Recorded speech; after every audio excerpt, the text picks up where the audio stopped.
Amén. Estamos en mensaje número 4 de nuestra serie Cultura del Reino. Si no le ha tocado estar en los mensajes previos de esta serie, le recomendamos ir a YouTube y que vaya y escuche ahí los mensajes. Sabemos que le van a edificar.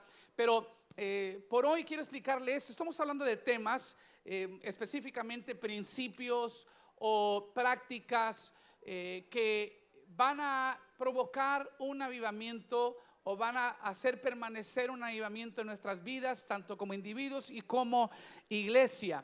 Hemos hablado de la honra, hemos hablado de un sentido de familia, la unidad y cosas por el estilo. Y el día de hoy quiero hablar de un tema muy interesante. De hecho, si usted tiene 30 segundos para compartir ahí en redes sociales la transmisión en vivo, hágalo en este mismo momento.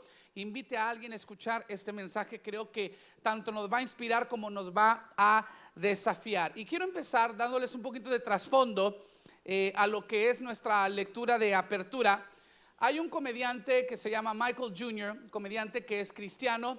Recomiendo mucho sus videos, es muy gracioso, te causa mucha risa. Es creyente, su comedia es muy limpia. De hecho, lo invitan mucho a iglesias. Nosotros lo tuvimos cuando yo era pastor de jóvenes en un congreso de jóvenes.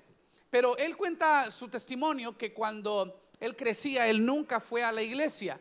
Cuando de joven lo invitan por primera vez a una iglesia, él decide que le gusta lo que escucha, él quiere creer en Jesús, pero dice: antes de comprometerme, déjame leer el libro. Y él se va a casa, compra una Biblia y empieza a leer la Biblia de principio a fin. Él dice: leí el Antiguo Testamento, me confundía, me perdía, pero bueno, ahí más o menos iba entendiendo que Dios tenía un pueblo y que los quería salvar y los quería llevar a una tierra que fluía leche y miel. Y hubo muchos obstáculos, hubo muchas batallas, desobedecieron total. Dice: pero cuando llego a los evangelios, para los que no saben, los evangelios son los primeros 4 libros del Nuevo Testamento: Mateo, Marcos, Lucas y Juan. Son los primeros libros del Nuevo Testamento. Dice: cuando yo llego a los evangelios y me presenta el evangelio de Mateo, por ejemplo, al personaje de Jesús, dice: yo no podía creer que Dios se encarnó y vino a vivir como nosotros, enfrentando las tentaciones de los seres humanos, fue a la cruz por nosotros, al tercer día resucitó para darnos vida eterna. Dice: wow, me enamoré de Jesús. Dice: y luego sigo con el libro de Marcos. Dice: pero me sorprende que lo vuelven a crucificar y luego se vuelve a levantar. Dice: después leo el evangelio de Lucas y lo vuelven a crucificar y se vuelve a levantar. Dice: yo llegué a un punto donde dije: ¿cuándo va a entender esta gente que por más que lo crucifiquen, Jesús va a seguir resucitando? ¿Sí? Y él no lograba entender. Es más, algunos ahorita no logran entender lo gracioso en esto, y ahorita les voy a explicar. Mateo, Marcos, Lucas y Juan, todos comparten la historia de Jesús, pero desde una perspectiva diferente. Haga de cuenta que le dieron el escrito a 4 diferentes directores de películas y les dieron la licencia de cine para crear la historia de acuerdo a su punto de vista, de acuerdo a la mejor manera en que ellos pueden desarrollar la historia. Entonces, esto es mi esfuerzo de animarles para leer los evangelios. Si usted es, por ejemplo, el tipo de persona que le gustan los documentales así largos, medios aburridos, pero muy informativos, el evangelio de Mateo es para usted. Porque Mateo escribe su evangelio como un documental. O sea, él tiene una audiencia primordialmente judía, a quien él tiene que convencer que las más de 300 profecías en el Antiguo Testamento se refieren a Jesús y que Jesús es el cumplimiento de la ley y de las profecías. Entonces es un trabajo largo, arduo y medio aburrido. Pero si a usted le gusta ese tipo de película, lea el evangelio de Mateo. Si a usted le gustan las películas de ciencia ficción, por ejemplo, usted tiene que leer el evangelio de Lucas, porque Lucas nos da la perspectiva de un médico doctor que nos comparte la vida de Jesús y todos sus milagros desde un punto de vista de doctor, en una época donde no ha avanzado la ciencia moderna, no hay una ciencia médica avanzada. Entonces él hace resaltar el poder sobrenatural de Jesús y cuenta como una historia de ciencia ficción.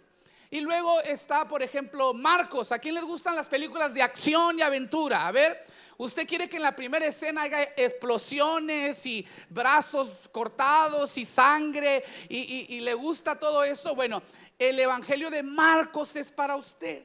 A Marcos le gusta tanto la acción y la aventura que él no tiene tiempo para el bebé Jesús. ¿Sí? No es broma, léalo. Marcos ni nos cuenta la Navidad. No tengo tiempo para el niño bebito Jesús y que creció. No. Yo quiero a Jesús ya grande con vellos en el pecho haciendo milagros. Ese es Marcos. Y si le gustan las películas románticas, medias cursi, ¿sí? Váyase con el evangelio según San Juan, porque Juan es el discípulo amado. Sí, él dice: yo lo amo, él me ama, él es puro amor. Y nos escribe su evangelio haciendo resaltar la gracia y el amor de Jesús. O sea, Juan es esa película que los maridos nunca queremos ver, ¿no? Pero igual tenemos esposa y la esposa nos convence. Y usted está sentado ahí diciendo: no puedo creer que me convenció y que estoy viendo esta porquería. Pero al fin quiere dormir calientito y quiere dormir acompañado en la noche. Entonces usted le hace el gusto. Y usted dice: qué película tan más, ¿verdad? Cursi, ¿qué es esta idiotez? Y está uno ahí quejándose, pero algo pasa, ¿no? Cuando va terminando la película, le empieza a uno a temblar el labio, ¿no? Sí, empezó muy macho y termina: amor, pásame un Kleenex, por favor. ¿Sí? Ese es el evangelio según San Juan. Y entonces el pasaje que vamos a leer en este momento lo vamos a extraer del evangelio según San Juan. Recuerde que Juan nos presenta el amor de Cristo, el amor de Dios. Juan capítulo 1 versículo 1, por ejemplo, donde Mateo nos habla del linaje terrenal de Jesús, Juan empieza con el linaje celestial de Jesús. En el principio ya existía el verbo, y el verbo estaba con Dios, y el verbo era Dios. Y luego nos empieza a decir cómo Él vino a la tierra y fue uno de nosotros. Y Juan nos habla en su evangelio de el amor de Cristo. Ahí está vamos a decir, el versículo más famoso de la Biblia, San Juan 3:16, porque de tal manera amó Dios al mundo que dio a su Hijo unigénito. Bueno, en fin. Pero en el capítulo 1, versículo 14, después nos da una revelación de qué es lo que personificaba, qué es lo que venía Jesús pretendiendo, qué es lo que representaba Jesús. Juan 1, versículo 14. Y el verbo se hizo hombre y habitó entre nosotros, y hemos contemplado su gloria, la gloria que corresponde al Hijo unigénito del Padre, lleno de gracia y verdad. Mire esto, dice que el verbo, o sea, la palabra, se hizo hombre y habitó entre nosotros. ¿Cuántos dan gracias a Dios que Dios habitó entre nosotros por medio de su Hijo Jesús? El hecho de que el verbo o la palabra se haya hecho carne significa que Jesús personifica lo que está en la palabra de Dios. Déjeme se lo ilustro así. Si yo estoy en un problema, por ejemplo, yo no quiero un libro, no quiero información, necesito una persona que me ayude a salir del problema. Si yo estoy, por ejemplo, enfermo, no venga a traerme para sentirme mejor un libro de medicina. Tráigame un doctor, ¿sí o no? Si yo estoy en una bronca legal y me están amenazando que prisión y eso, no me traiga un libro de leyes, tráigame un abogado y que sea bueno y que cobre poco, ¿sí? Porque el libro, la información no me va a servir de mucho, pero un abogado sí. Si yo, por ejemplo, alguien entra a mi casa y se roba nuestras pertenencias y toda mi colección de tenis, Dios lo prohíba, no me traiga el código penal del estado de Texas, tráigame un policía.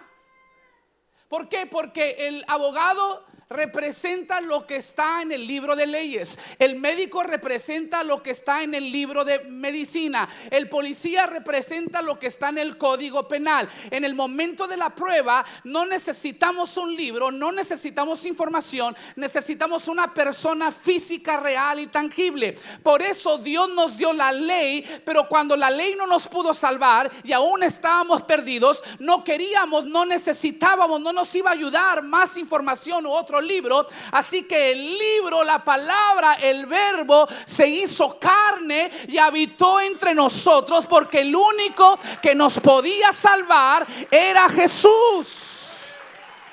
¿Está conmigo? Entonces Jesús se encarnó y se hizo hombre, vivió entre nosotros, vivió una vida perfecta, y esto lo hizo apto para representarnos, para ser sustituto nuestro en la cruz del Calvario, llevar nuestra condena, llevar nuestro pecado sobre sus hombros. Él pagó el precio, resucitó al tercer día. Él ahora, por haber vencido, nosotros somos más que vencedores. Y luego Juan va y nos dice algo, dice: hemos visto su gloria que vino del Padre, y luego dice esas palabras: lleno de gracia y verdad. Diga conmigo: gracia y verdad.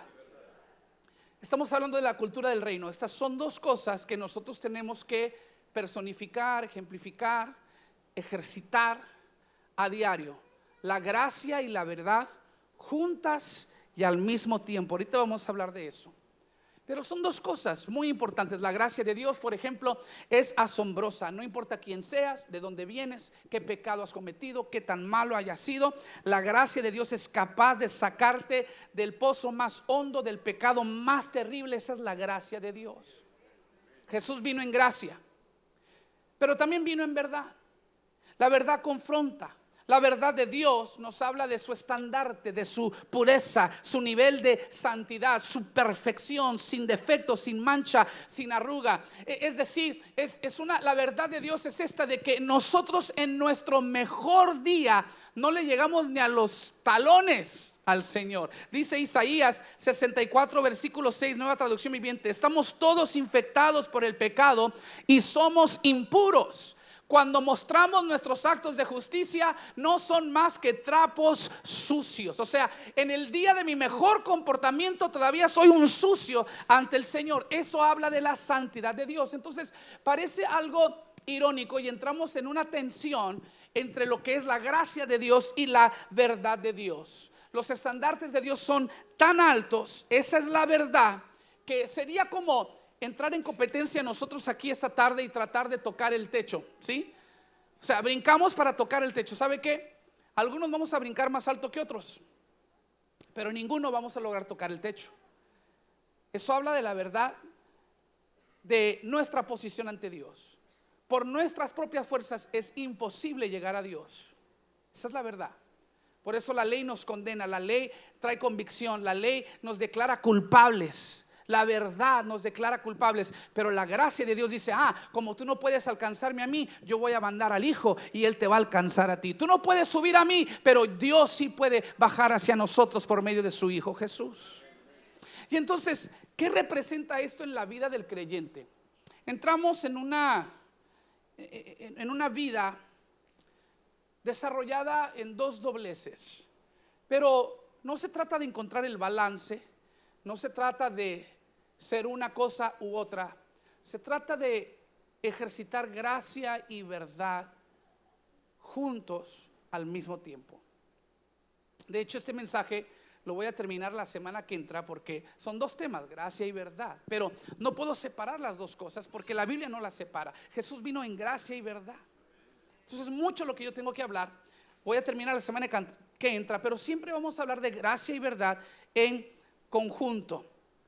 Jesús vino lleno de gracia y verdad. Vamos a tratar de ganar un entendimiento más profundo para poder vivir estas dos virtudes. Número uno, para los que toman apuntes, estos son principios acerca de la gracia y la verdad. La gracia y la verdad van juntas. Dile que está a tu lado: van juntas. Gracia y verdad van juntas.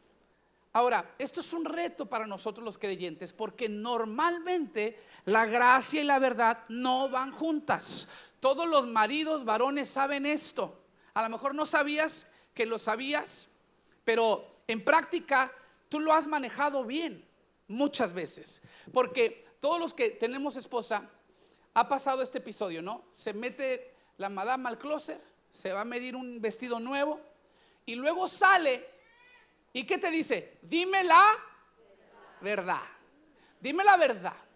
¿Me veo gorda? Ahora, ¿qué está pidiendo? La verdad. te está diciendo, dime la verdad. Pero usted y yo, hermanos, varones, maridos, esposos, sabemos que solo existe una manera de responder a esa pregunta. No es la verdad, es gracia, gracia y más gracia. Si usted quiere dormir tranquilo, calientito y acompañado en la noche, no diga la verdad.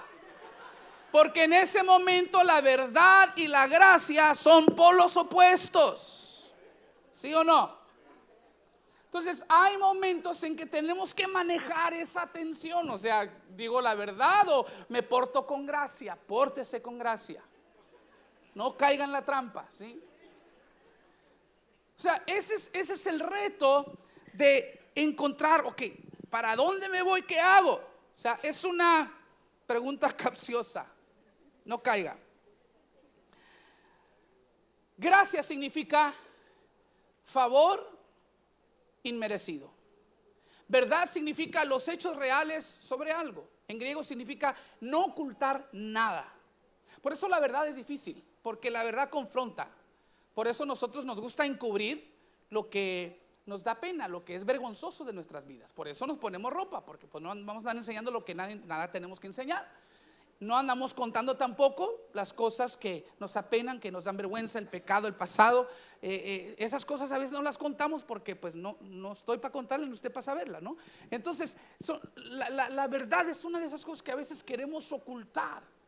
Entonces, tenemos nosotros que como cristianos, si Jesús vino en gracia y verdad, nosotros como hijos de Dios y discípulos de Jesucristo, tenemos que ejercitar tanto la gracia y la verdad juntas. Las dos van juntas. Por naturaleza la gracia es amplia, es muy tolerante y perdona mucho. La verdad, por otro lado, es muy estrecha, intolerante y no perdona. Incluso a veces, si yo dijera, por ejemplo, vamos a hacer una encuesta, yo creo que la iglesia estuviera dividida en dos. Hay gente de gracia y hay gente de verdad. O sea, todos nos inclinamos para un lado o para el otro.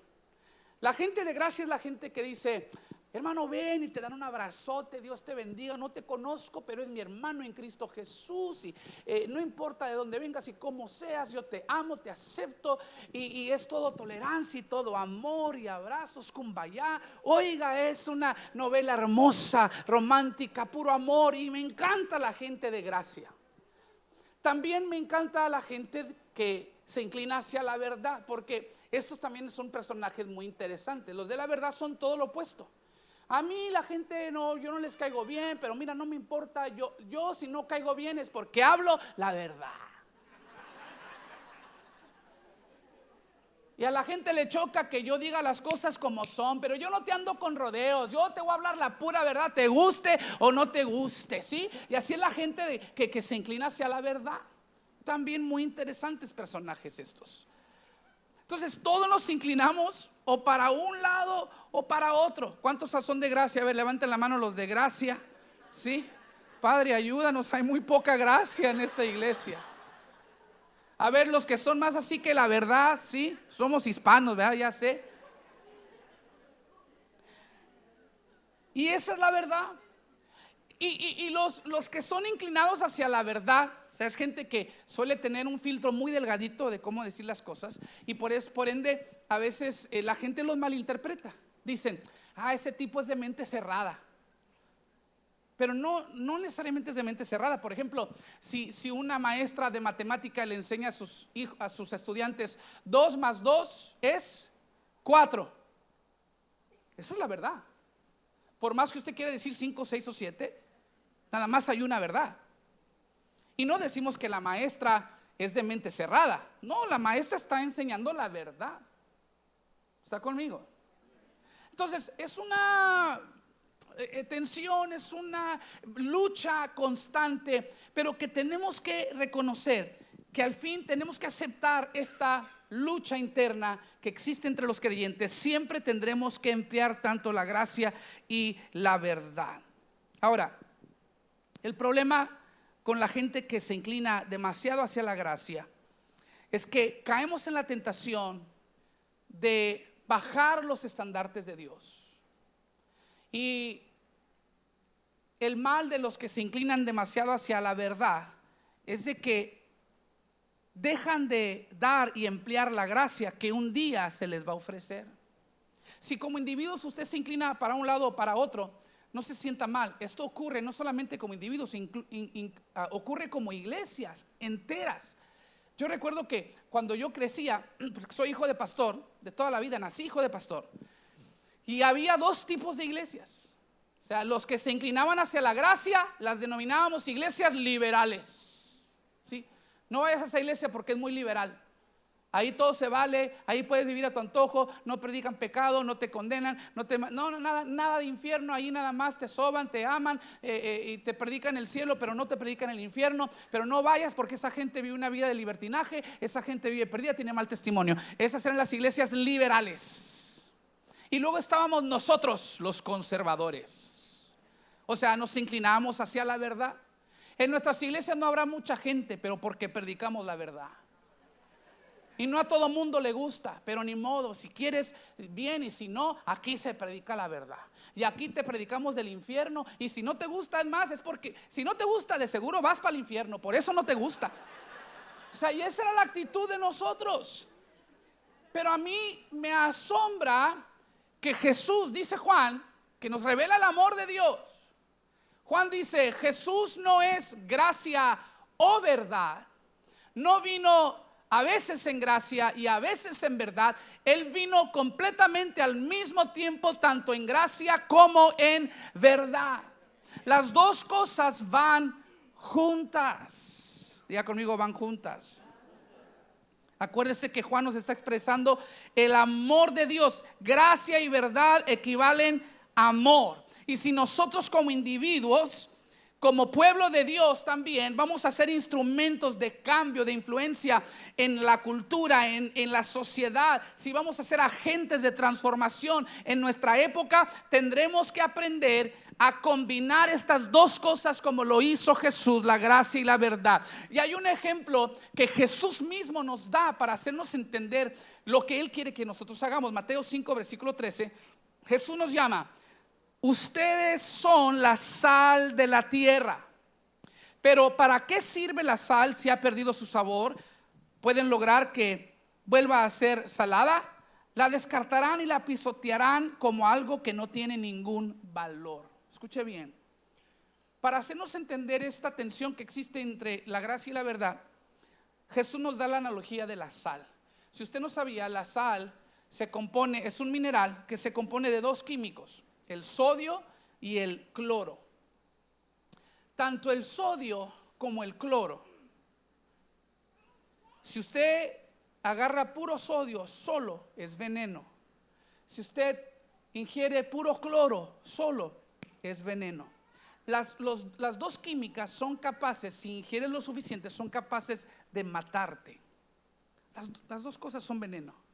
Pero cuando las fusionas, sodio y cloro, se vuelve una mezcla maravillosa, capaz de sazonar, capaz de preservar, capaz de contrarrestar el proceso de pudrición. ¿Está conmigo? Lo mismo sucede con la gracia y la verdad. Si tú empleas pura gracia, gracia, gracia, gracia, mientras predicas amor, la gente se va al infierno, porque no los estás confrontando con su pecado, del cual es necesario que se arrepientan. Entonces es veneno para el alma, es veneno para el corazón predicar pura gracia. Y si solamente estás predicando verdad y solamente les estás dando bibliazos sobre la cabeza, también los vas a perder, porque no eres un ejemplo del amor de Cristo. Las dos cosas en sus extremos son veneno, pero cuando tú las juntas, cuando tú empleas las dos cosas, las dos van juntas, las empleas, nos convertimos en la sal de la tierra, capaz de sazonar, capaz de preservar, capaz de contrarrestar la pudrición y la decadencia moral de nuestra sociedad. ¿Cuántos dicen amén? Si vamos a marcar la diferencia en el mundo, si vamos a hacer del mundo un mejor lugar, Dios nos llama a ser sal, poseyendo tanto gracia y verdad, compasión por la gente y pasión por la verdad. Conforme seguimos a Jesús a través de los evangelios, encontramos que Jesús siempre reconoce, siempre habla de las implicaciones del pecado. Sin embargo, nunca condena al pecador. La ironía de los evangelios y de la historia de Jesús es que Jesús nunca condena a pecadores, pero sí condena a un grupo de personas. Condena a los fariseos religiosos que utilizan la verdad para condenar, para cargar con culpabilidad, para manipular con temor y condenación a la gente. Me encanta lo que dice el pastor Andy Stanley. Él dice esto: la gracia de Dios es tan visible como la verdad de Dios es clara. No tiene sentido decirme que soy perdonado si no estoy seguro de por qué necesito perdón en primer lugar. Esa es la belleza de la gracia y la verdad. Se complementan, ambos son necesarios. O sea, si tú me dices necesitas perdón, eso es gracia. Pero no me dices de qué necesito ser perdonado, entonces tu gracia no me va a tener sentido. Y hay gente y las iglesias por completo, a veces hemos pensado que la gracia y la verdad o es una o es otra. O empleas gracia o hablas la verdad. O es una iglesia que se inclina hacia la gracia o es una iglesia que se inclina a la verdad. Pero necesitamos las dos en esta cultura vital, en esta cultura del reino de Dios. Necesitamos reconocer que la gracia y la verdad van juntas. Cuando tú ofreces perdón, también tienes que confrontar con el pecado para que el pecador sepa de qué necesita ser perdonado, por qué necesita un salvador. La gracia y la verdad no se oponen, es más, la verdad embellece la gracia. Porque entre más verdad sea que eres pecador, más bella se te hace la cruz. La gracia y la verdad van juntas. Otra verdad acerca de la gracia y la verdad, número 2. La gracia y la verdad crean tensión. Diga conmigo, tensión. Hay un poquito de tensión aquí en la sala porque estamos hablando de la gracia y la verdad, y porque algunos se inclinan hacia la gracia y otros hacia la verdad. Siempre estas dos cosas crean un poquito de tensión. Y lo bonito de Juan es que él tuvo una silla en primera fila de una ocasión en que Jesús ejercitó la gracia y la verdad juntas al mismo tiempo a la perfección. Y como Juan estuvo allí y escribió de ello, nos da a nosotros una silla en primera fila. Y hay que poner mucha atención porque esto es lo que nosotros tenemos que imitar. Esto es lo que tenemos que personificar. Porque toma en cuenta que la gracia y la verdad tienen la tendencia a jalar nuestras emociones y nuestros pensamientos en direcciones opuestas. Así que vamos a ver qué es lo que hizo Jesús. Jesús, les voy a dar un poquito de fondo, está enseñando en una ocasión a un grupo de personas en el templo, cuando de repente Juan capítulo 8 versículos 3 al 5, miren lo que pasa. Está Jesús enseñando en el templo. Mientras hablaba, los maestros de la ley religiosa y los fariseos le llevaron a una mujer que había sido sorprendida en el acto del adulterio. No necesitamos estudiar hebreo y griego para reconocer lo que significa el acto del adulterio, ¿ok? La pusieron en medio de la multitud. Maestro, le dijeron a Jesús, esta mujer fue sorprendida en el acto del adulterio. La ley de Moisés manda apedrearla. ¿Tú qué dices? Escuche esto. Aquí lo sorprendente no es la interrupción. Jesús estaba impuesto a interrupciones. Es más, él aprovechaba cada interrupción para hacer un milagro, para dar algún beneficio. Le pasaba a cada rato, siempre lo estaban interrumpiendo a Jesús. Un día le estaba predicando y 4 muchachos subieron el techo, abrieron un hoyo en el techo mientras Jesús predicaba, le bajaron un amigo paralítico, interrumpiéndolo a mitad de sermón. Pero Jesús lo sanó. En otra ocasión Jesús iba a su destino cuando una mujer con un flujo de sangre ahí se metió entre la multitud y llegó hasta donde Jesús y le jaló la túnica. Lo interrumpió, pero consiguió su milagro. En otra ocasión había un naco ciego que se llamaba Bartimeo, y digo naco porque gritaba así en público: Señor, hijo de David, ten misericordia de mí. ¿Y por qué sé que era naco? Porque entre más le decían que se callara, más gritaba. ¿Sí? Decían, cállate, a mí no me hagas, Señor, hijo de David. ¿Sí? Con más ganas gritaba, ¿sí? Y entonces lo interrumpían a cada rato a Jesús, cada rato, y Jesús lo sanó. Pero esta tuvo que haber sido la interrupción más escandalosa de todo el ministerio de Jesús, porque está en el templo. O sea, imagínense, estamos ahorita en el templo y que de pronto entren unos hombres y que traigan a una mujer semidesnuda porque la encontraron en el acto de adulterio, la agarraron y la llevaron a donde Jesús y dijeron: Jesús, mientras que él está predicando, deja de predicar el sermón. Queremos ver el sermón en acción. La ley, la verdad, ¿okay? Porque la ley también la dio Dios a un pueblo que necesitaba dirección. La verdad dice que la debemos de apedrear. Eso es lo que dice la ley de Moisés. Y le dicen: ¿tú qué dices? Ahora, la Biblia dice otra cosa muy interesante, y es aquí donde tenemos que enfocarnos al 100. Dice la Biblia que era una trampa. Miren lo que dice el versículo 6, capítulo 8, versículo 6 de Juan. Intentaban tenderle una trampa para que dijera algo que pudieran usar en su contra. Escuche esto, era una trampa en contra de Jesús, y les confieso algo, era la trampa perfecta. Les voy a decir por qué era la trampa perfecta. Porque ellos estaban siempre buscando ocasión de acusar a Jesús, que dijera algo mal, para acusarlo, para acabar con su ministerio. Entonces, aquí era la trampa perfecta, porque en verdad la ley decía que había que apedrearla. Si Jesús hubiera dicho: no, no le hagan nada, vamos a perdonarla, que no le pase nada, déjenla, suéltenla. Entonces Jesús está pisoteando la ley de Moisés, está pisoteando la verdad. ¿Está conmigo? Por otro lado, si Jesús dice: es cierto, señores, la ley dice que hay que apedrearle, es más, denme la piedra más grande y vamos a darle un knockout aquí. O sea, eso iría totalmente en contra del amor de Dios. A eso no vino Jesús. Él estaría, por un lado, pisoteando la ley de Dios, por otro lado, pisoteando la naturaleza de Dios, el amor. Entonces le dicen en forma de trampa: ¿tú qué dices? Ahora, te digo algo. Estos que le preguntaban a Jesús por su opinión, ya tenían piedras en la mano. No me sorprendería si las bolsas también las tenían llenas de piedras. Ellos ya venían determinados. Escucha bien, porque esto es muy importante. Cuando alguien te pregunta: ¿tú qué opinas? Ten cuidado, porque lo más seguro es que ellos ya tienen una opinión y no están buscando apedrear la opinión, están buscando apedrearte a ti. Estos venían buscando ocasión para terminar con Jesús. En verdad no les importaba la ley, mucho menos les importaba la mujer. Lo que a ellos les importaba era acabar con el ministerio de Jesús.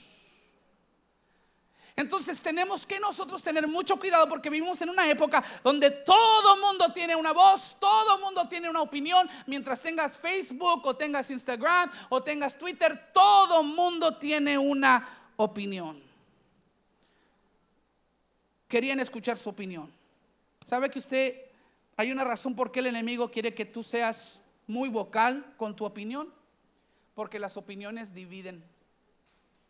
Y el principal divisor de toda la historia es Satanás. El primero que dividió es Satanás. Dividió el cielo, una tercera parte de los ángeles consiguió que se rebelaran contra Dios. La división es satánica, y entonces Satanás quiere hacer caer a los cristianos y a las iglesias en la división. Por eso él demanda de nosotros una respuesta con cada escándalo que sale en las noticias, con cada asunto controversial. ¿Y tú qué dices, Iglesia Vital? ¿Qué dices, Pastor Charlie? ¿Qué dices, hermano? ¿Tú qué dices? ¿Tú qué opinas? Miren, nada más póngase a pensar en los últimos meses cuáles son las preguntas y las conversaciones que han dominado las pláticas entre familia, en el desayuno, en el trabajo, a la hora del receso, del descanso, entramos al lonche. ¿Cuáles son las cosas que están dominando nuestras conversaciones? Les voy a dar varios ejemplos. ¿Y tú qué opinas del presidente Trump?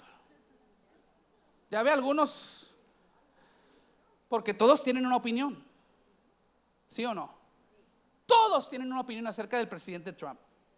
Y dicen: el país nunca ha estado tan dividido como ahora que tenemos a este presidente. Mis queridos hermanos, un presidente, un hombre, no tiene tanto poder como para dividir a un país a la manera que estamos divididos. ¿Sabe por qué el país está dividido? No porque tengamos a tal o cual presidente. El país está dividido porque todos tenemos una opinión.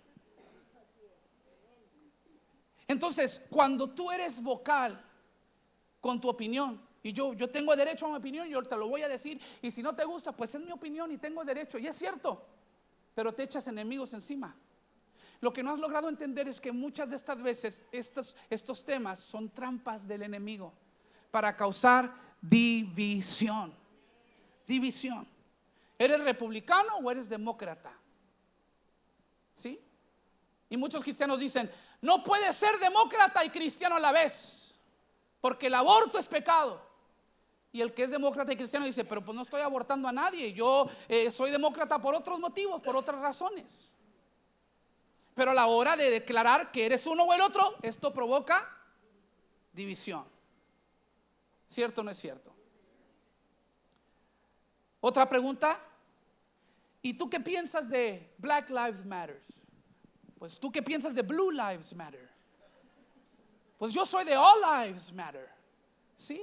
Estos grupos de justicia social que más que crear unidad, crean división. ¿Y tú qué piensas? ¿Y tú qué opinas? Igual que los fariseos. Últimamente, en los últimos 7, 8 días. ¿Y tú qué piensas de estos jugadores de la NFL que durante el himno nacional se ponen sobre una rodilla en vez de pararse en reverencia al himno nacional? ¿Y tú qué opinas? Y todos tienen una opinión. Pues es su derecho. Si ellos quieren protestar, pues que se arrodillen. Y otros dicen, pues será su derecho, pero tendrán consecuencias porque están faltándole el respeto a la bandera de los Estados Unidos. Hay gente que ha derramado sangre porque tengan ese derecho. Y todos tienen una opinión y todos estamos divididos en la cuestión. Entonces, hay otras preguntas. Pastor, ¿usted qué piensa de todos estos catástrofes, las inundaciones, los terremotos, los huracanes? La Biblia dice que vendrá juicio sobre los malos. ¿Acaso el Señor envió juicio sobre la Ciudad de México? ¿Acaso el Señor está enviando juicio sobre la ciudad de Houston? ¿Usted qué opina? Y es una trampa. Es una trampa del enemigo para dividir. Aquel tiroteo en el club nocturno gay en Florida donde murieron 50, era juicio de Dios. ¿Usted qué opina? ¿Usted qué dice? Es una trampa. Es una trampa del mismo diablo, porque el diablo lo que anda buscando es aventarle piedras a la iglesia. El mundo lo que está buscando es aventarle piedras a la iglesia. Entonces te preguntan, ¿tú qué opinas? ¿Tú qué dices? Para poder acusarte a ti, para hacerte caer en la trampa y provocar división. Estas preguntas siempre vienen con ángulo porque las personas que las hacen ya tienen su propia opinión, ya vienen cargados de piedras y listos para aventarlas. Es una trampa. A ellos no les importa tu opinión, lo que quieren es acabar contigo, con tu ministerio, con el impacto y la influencia de la iglesia en la sociedad. Al mundo no le importa tu opinión. Y muchos pensamos que nuestra opinión tiene mucho peso. Y va a ver el presidente Trump, quiere mandar a los inmigrantes para otro país. Yo le voy a decir, y mis 7 seguidores se van a dar cuenta de lo que yo pienso del presidente Trump. ¿Sí? Y por más que tú opines, te tengo una noticia, no le va a llegar tu opinión al presidente Trump. ¿Está conmigo? Él no va a escuchar de ti, no va a saber de ti. Es una trampa. Y lo único que logras es que la gente empiece a comentar ahí y causas disensión. Yo no le estoy predicando nada más a ustedes, me predico a mí mismo. Porque yo también he puesto a veces cosas en mi Facebook que después tengo que quitar. Y Dios bendiga a mi esposa. Dios la bendiga porque ella me advierte y me dice. Ella tiene ese don de discernimiento y como que ve las cosas anticipadamente, ¿no? Y me dice, no lo pongas. Y tú, ¿para qué te metes? Y no pongas. No, déjame, que Dios me dio una voz y Dios me dio influencia. Yo la tengo que administrar bien y la gente tiene que saber la verdad. Y ahí estoy, y ungido los dedos ahí. ¿Sí? Y entro en el nombre de Jesús. Y pasan unas cuantas horas y la gente empieza a comentar. Y unos están conmigo y otros contra mí. Unos me guardan la espalda, otros la daga en la espalda. oiga, y otros que no, pero que esos cristianos, y no, que ese tipo de cristianos. Y empiezo a leer todos los comentarios y digo, mi opinión lo único que provocó fue división. Caí en la trampa. Entonces ahí voy. Que no me vea mi esposa. Delete. Oye, ¿y qué le pasó a tu postal ahí que pusiste? Que no sé, el Facebook ahí algo ha de haber pasado, no sé, ahí. A lo mejor como hablé mucha verdad no les gustó y me la bloquearon o algo, pero sí. O sea, les voy a decir algo. Todas las veces que yo puse algo en redes sociales que después tuve que quitar, todos esos postales tienen algo en común, sin falla. No oré antes de postear. No hablé con Dios, no me humillé antes de escribir. Todos tienen algo en común. Lo puse en el momento, se me ocurrió el pensamiento, se me subió la sangre y escribí. Por eso Jesús, me encanta su respuesta. Dice la Biblia que le demandaban una respuesta. ¿Y tú qué dices? Y dice la Biblia que Jesús no dijo nada, se arrodilló, se inclinó y escribió con el dedo en el polvo. ¿Sabe que a veces lo mejor que tú puedes decir es nada? Nada. Pero la Biblia dice, la ley dice, Jesús, que hay que apedrearla. Y Jesús dijo, esta es una trampa y no voy a caer. Ellos quieren mi opinión, pero ya vienen cargados de piedras. Entonces se inclinó y empezó a escribir con el dedo. Ahora, los teólogos han argumentado por décadas y décadas y décadas. ¿Qué escribió Jesús? Y hay muchas teorías. Yo estudié a lo largo, hermano, qué escribió Jesús, y siempre estuvo allí. ¿Quieren que les diga lo que escribió Jesús? No tengo idea lo que escribió Jesús. Nadie sabe por completo qué escribió Jesús. Hay muchas teorías. Hay gente que dice, escribió los 10 mandamientos. Quizá. Hay un pastor que dijo, un pastor con un gran corazón pero malos hábitos de estudio, dice, seguramente Jesús escribió sublime gracia. A mí se me hace que ese canto vino después de Jesús, hermano, pero gran corazón. Hay una teoría que dice que Jesús, y esta es la que a mí me gusta, no sé si es verdad, pero me gusta, porque me gusta el drama. Otra teoría dice que Jesús empezó a escribir los nombres de todos los que traían piedras, y enseguida del nombre empezó a escribir sus pecados.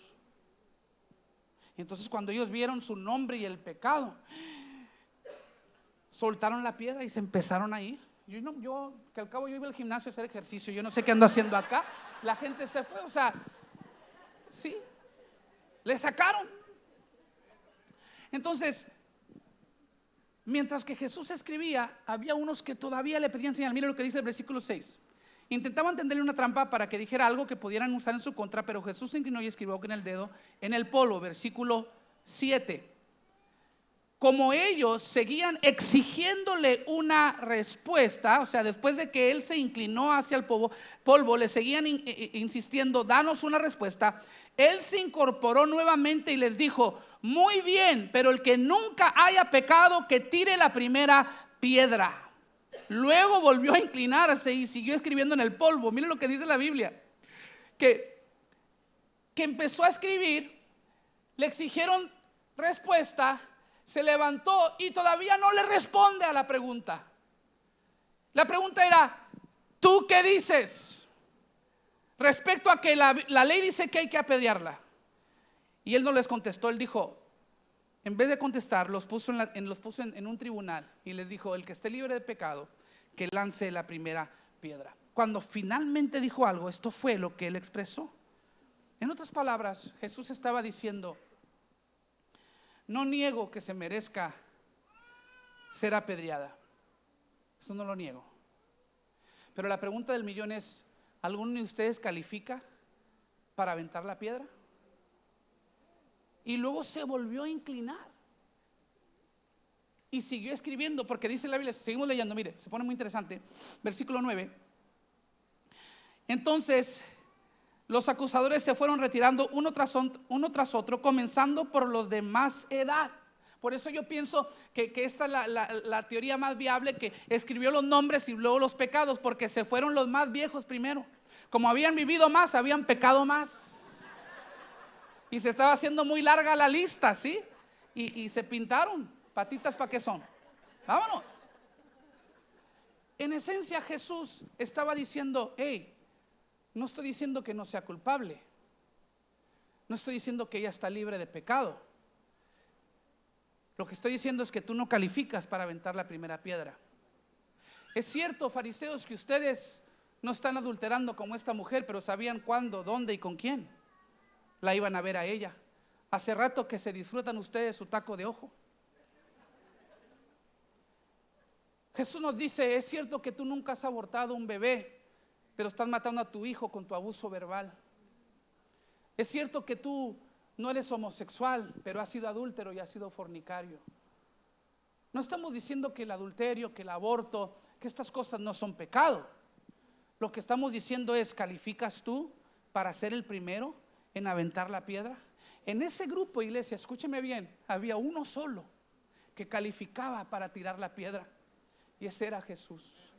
Y el único que calificaba rehusó tirar la piedra, porque él dijo: tenemos que confrontar con la verdad, pero también tenemos que ofrecer la gracia. Sí hay una tensión, a veces no sabemos para dónde y no sabemos cómo, pero Espíritu Santo, tú nos has de guiar a toda verdad y a toda justicia, porque somos tu cuerpo, somos embajadores de Cristo. Queremos que se haga en la tierra como en el cielo. Queremos que tu amor domine aquí en la tierra, en medio de la oscuridad, que brille tu luz. Queremos ser la sal de la tierra. Hay una tensión, no sabemos, pero tú nos darás la sabiduría, Espíritu Santo,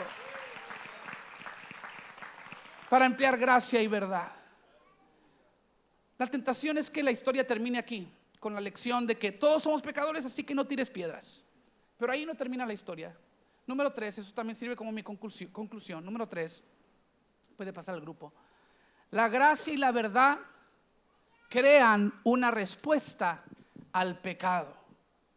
La gracia y la verdad juntas dan una respuesta al pecado, porque lo que los fariseos venían buscando era una reacción.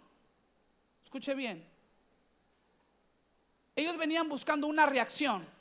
Pero cuando uno está en un problema, por ejemplo, cuando usted llama al 911, se le desmayó el esposo y usted marca el 911 en pánico, ¿verdad? Usted lo que quiere al otro lado de la línea telefónica no es una reacción, usted quiere una respuesta.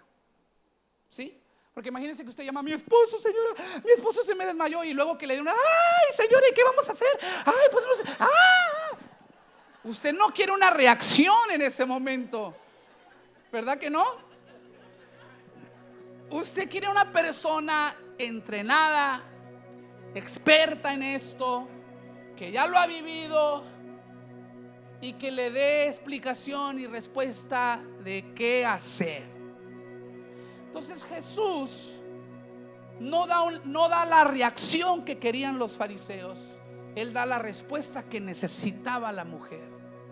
Estos la querían matar, pero ella ya estaba muerta espiritualmente. Su pecado la tenía muerta espiritualmente. Ella no necesitaba más piedras, ella estaba muerta. Ella necesitaba una respuesta de vida. Entonces dice la Biblia que Jesús se arrodilló, y cuando él se arrodilló y se empezaron a ir, escuche bien, no quiero que nadie malinterprete. ¿Qué está diciendo Pastor Charlie? Que no tenemos voz, que no podemos opinar, que no podemos pararnos, hay que pararnos para algo, o cedemos o caemos por cualquier cosa. No, escuche bien. Lo que yo estoy diciendo es esto. La gracia, lo voy a poner aquí arriba para que lo vea. La gracia te pide, la verdad más bien, te pide que tomes una posición. Párate firme, dice la verdad. Pero la gracia te pide que te pongas sobre tus rodillas antes de pararte firme. La verdad gana el argumento, pero la gracia gana el alma. Hay quienes a veces estamos dispuestos a ganar el argumento aunque se pierda el alma. Es lo que querían los fariseos. Querían que Jesús ganara, con ellos les diera el gane en el argumento, aunque muriera esta mujer.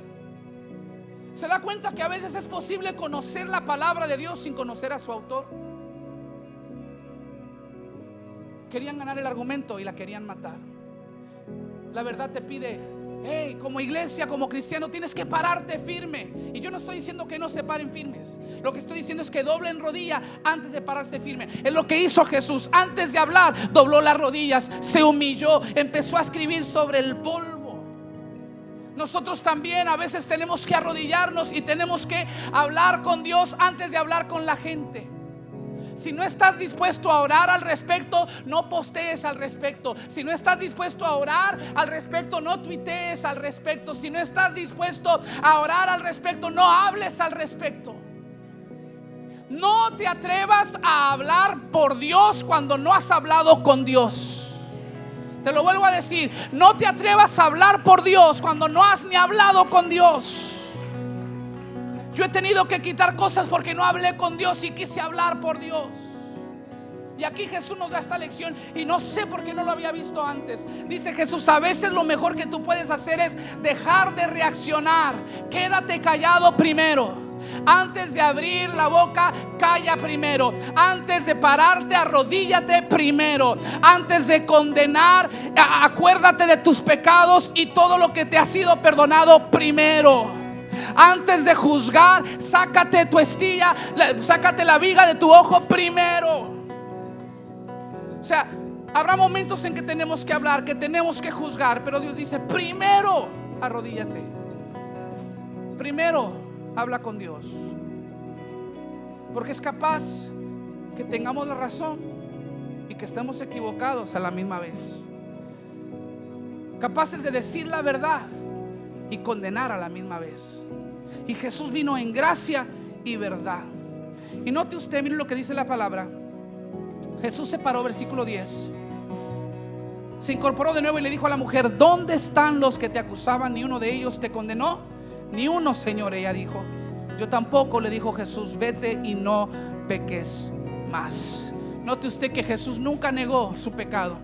Note que Jesús la confrontó con su pecado y le dijo, hey, lo que hiciste está mal, no lo vuelvas a hacer, vete y no peques más. Pero mira a tu alrededor, ¿quién te ha condenado? Ninguno. El único que califica para condenarte soy yo, y yo rehúso hacerlo.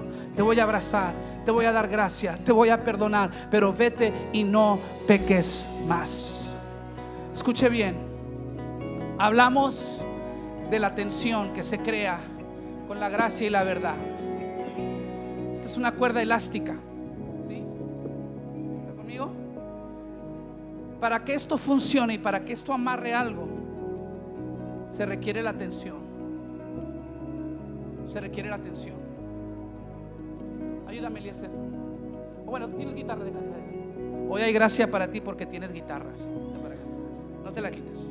Aquí está Jesse. Escuche bien. El llamado de la iglesia es abrazar al pecador. Es darle una respuesta, no una reacción. No es, el llamado de la iglesia no es escandalizarnos con el pecado de él o de ella. El encargo de la iglesia es darle una respuesta, una solución a su perdición. Hay una tensión que se crea. Supongamos que una punta de esta cuerda es la verdad, la otra punta es la gracia. Si yo vengo con Jesse y nomás empleo la verdad y le digo, Jesse, tú eres un pecador, no mereces amor, no mereces perdón, te vas a ir al infierno, te vas a hacer chicharrón. Lo estoy abrazando con el evangelio de Jesús, aunque estoy diciendo la verdad, pero no lo estoy abrazando.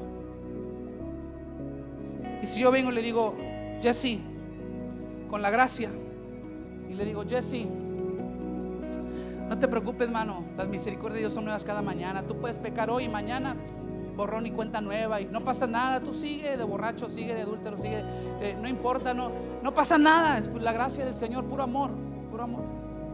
¿Qué estoy haciendo? ¿Lo estoy abrazando con el evangelio? Capaz lo esté condenando al infierno. Esa tensión de la que hablábamos, ¿sí? Es difícil. Es más, la semana que entra Si le gusta el chisme, el mensaje de la semana que entra es perfecto para usted. Porque vamos a hablar de puro chisme, de cómo nosotros como iglesia hemos tenido que enfrentar esta tensión entre la gracia y la verdad. Y le voy a abrir mi corazón de algunos errores que hemos cometido, queriendo ejecutar esta tensión de la gracia y la verdad. Pero si yo empleo pura verdad, cae la gracia. Si yo empleo pura gracia, abandono la verdad y no lo abrazo. Es la tensión que permite. Es la tensión que me permite abrazarlo. Cuando yo vengo y le digo con gracia y con verdad. Es verdad que has pecado, pero también es verdad que hay un Dios de gracia que te abraza en este momento, que te ama, que te acepta tal y como eres. No hay nada que tú puedas hacer que Él te ame menos. No hay nada que tú puedas hacer que Él te ame más. Es su naturaleza amarte con todo y tus cuitas, tus penas, tus broncas, tus fracasos, tus pecados. Es verdad.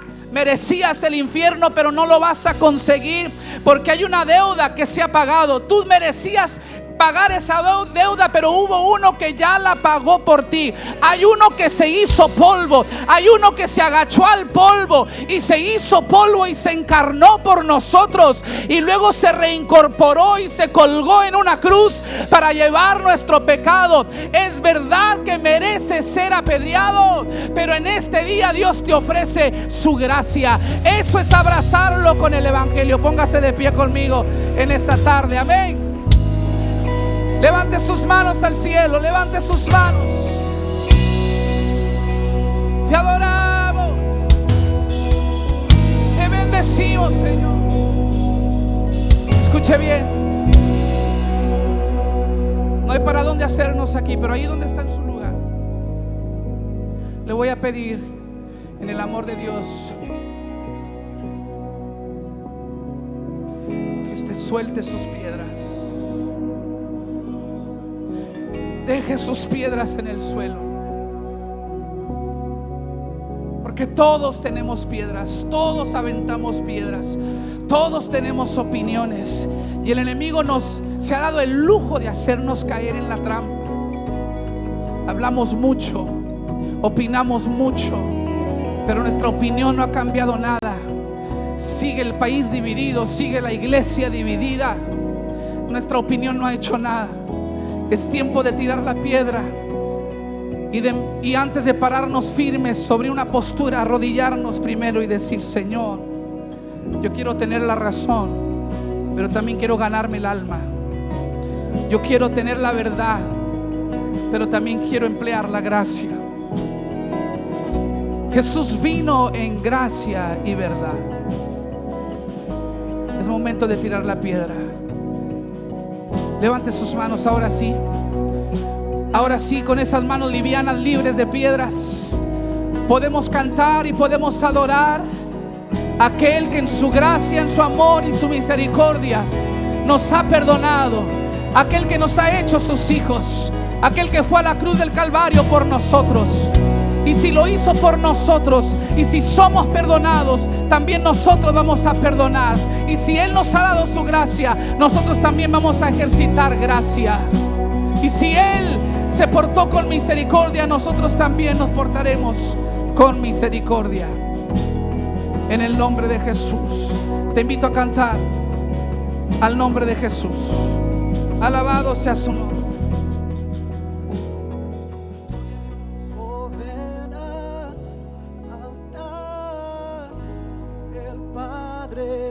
Esperando está, tu vida fue comprada con sangre de Cristo Jesús. Oh, ven al altar, el Padre espera.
Salvador,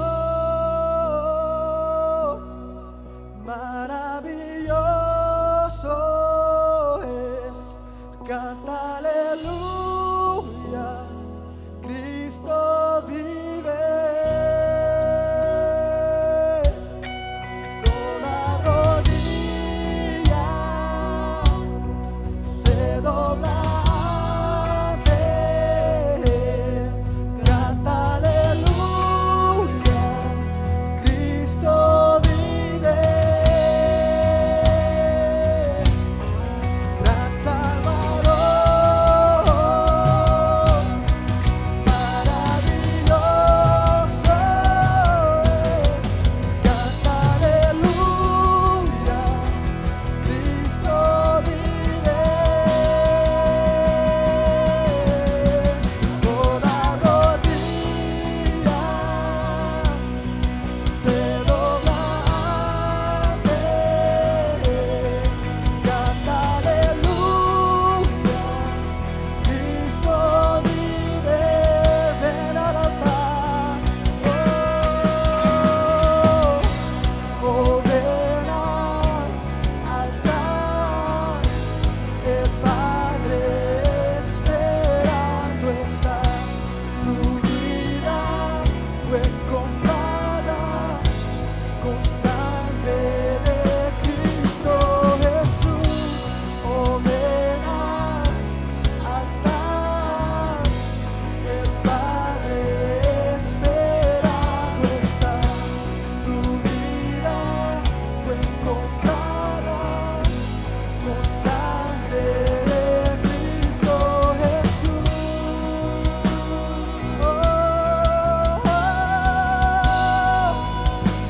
Con sangre de Cristo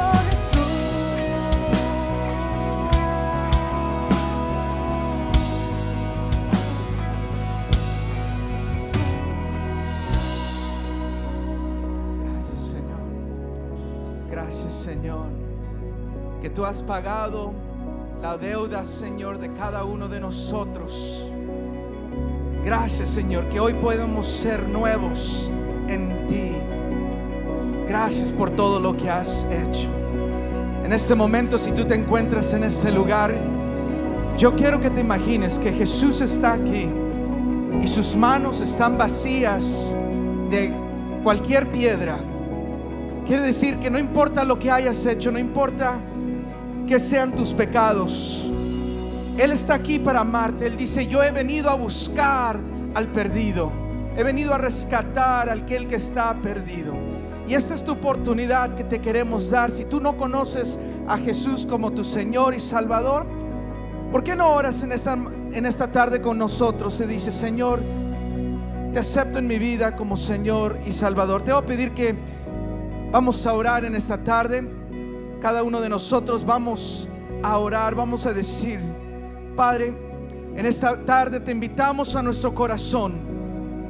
Padre, te pedimos que tú seas Señor y Salvador de nuestras vidas.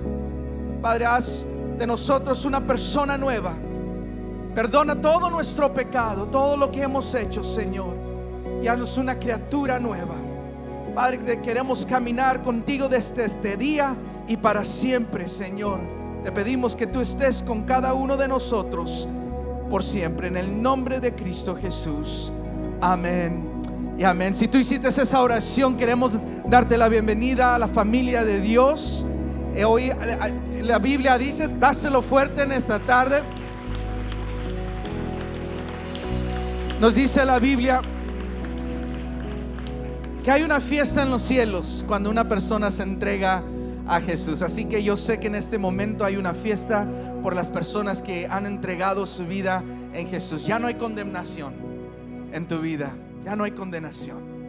Eres una persona nueva desde este momento en adelante. Eres una persona de Cristo Jesús, comprada por su sangre. Les queremos dar las gracias por estar con nosotros. Antes de salir, si tú nos visitas hoy por primera vez, vas allí a recepción. Tenemos un regalo que te queremos dar. También tenemos invitaciones para Casas Vital ahí fuera en recepción. También mañana el concierto a las 6 de la tarde en luz para las naciones. No se les olvide. Vamos a orar y así quedamos despedidos. Padre, te damos gracias una vez más por tu palabra. Gracias, Señor, por lo que has hablado con cada uno de nosotros. Gracias, Señor, que tú nos amas, Señor, con gracia, pero también con la verdad. Y Padre, que seanos un reflejo, Padre, también tuyo aquí en la tierra. Te damos gracias. Te pedimos que tú estés con cada persona este día y el resto de la semana. Te damos gracias en el nombre de Cristo Jesús. Estamos despedidos. Bendiciones. Nos vemos el siguiente miércoles.